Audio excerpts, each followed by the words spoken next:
House finches were originally local to the western United States and Mexico. In the early 1940s, the people folk thought it would be a good idea to sell them as pets, so they were captured in California and transported to pet stores in Long Island, New York, under the glamorous name of Hollywood Finches. This certainly was a more sparkly name than the vanilla label of House Finch. This was illegal under the Migratory Bird Treaty Act of 1918, so to avoid prosecution, the birds were released into the city.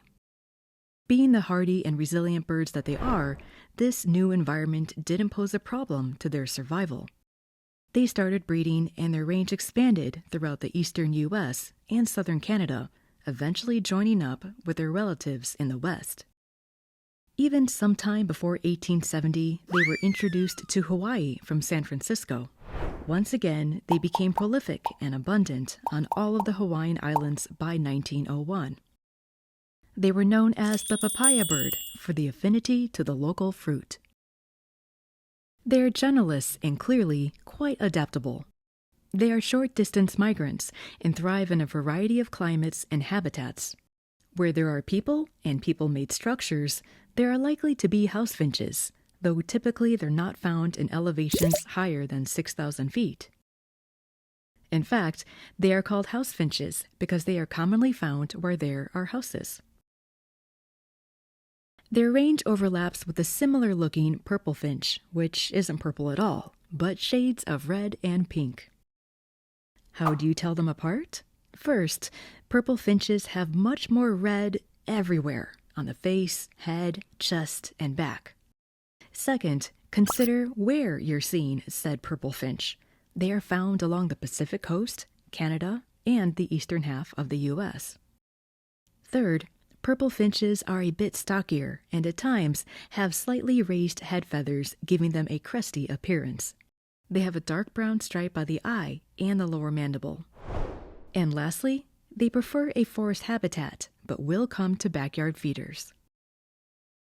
Male house finches can be red, orange, or yellow. They don't make these colors on their own, but obtain the pigment from carotenoids found in the plant foods they eat. The more carotenoids in the food, the more vibrant red they become, at least for the carotenoids that produce red pigment. In the Southwest and Hawaii, they are more frequently yellow because the foods that are available are lower in the carotenoids that produce the red pigment. Females prefer males who are the most vibrant red, perhaps indicating that he is well fed and will be able to provide food for their nestlings. Now, why don't females turn red from eating the same foods? I couldn't find a direct answer to this, but my guess is that females lack the gene or enzyme needed to convert these plant carotenoids into red pigment. Since the female is responsible for nest building and incubation of the eggs, it's in her best interest to be camouflaged. They have a beautiful song. On many a morning during this spring and early summer, I was greeted with the song of a male at my feeder singing his heart out. It's always surprising to hear how much volume and clarity of sound comes out of such a tiny bird.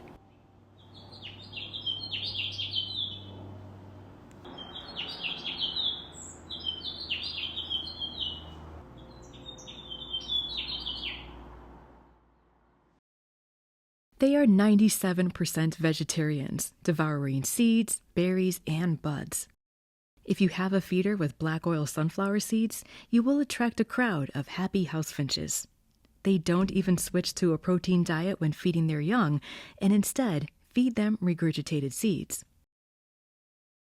They are susceptible to house finch eye disease, which is a type of conjunctivitis. I unfortunately saw this during the spring in 2 young birds that had recently fledged. If you see one holding its eye partially or completely shut and looking swollen or red and crusty and not moving much, this might be what it is. It's spread through social contact and can result in blindness and make them vulnerable to predators. If you see this, take your feeders down for a couple of weeks to let the flock disperse to reduce transmission to other birds. Wash and sanitize your feeders with a solution of no more than 1 part bleach to 9 parts water.